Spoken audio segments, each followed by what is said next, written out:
Binafsi sijapendezewa sana na shabiki wa utoporo huyo anayejiita mzee wa utoporo, kwa namna jinsi ambavyo amekuwa akisumbua. Leo nimemshuhudia kwenye klipu moja hivi akizunguka mtaani akitoa maneno ya kashfa, akiwasumbua na Simba, na sisi si utaratibu wetu. Mashabiki wa Simba tumeumbiwa ustaarabu, tumeumbiwa ungwana. Kwa hiyo tunaposhuhudia tunapokuwa gasia, tunapogasiwa hatufurahi. Kwa hiyo tunatoa tahadhari kwa mashabiki wa Yanga ambao hili jambo la tarehe 25 sisi tumesema hatuchezi.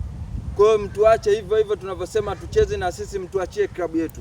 Sisi kama mashabiki wa Simba tunajua namna gani ambavyo tunafanya, namna gani ambavyo tunaishi, namna gani ambavyo tunaamua kukua katika mfumo fulani. Hatuchezi tarehe 25, na hiyo ndio taarifa viongozi wanajua, na ndio maana mpaka hivi sasa hawajabadilisha chochote kutokana na ile tarehe ambayo ilitoka kwamba hatutobadilisha. Kama ikitokea tarehe 15 imebadilishwa tarehe, basi hatutobadilisha tarehe, na ndio humo bado mashabiki wa Simba tumesimama humo. Hatuchezi.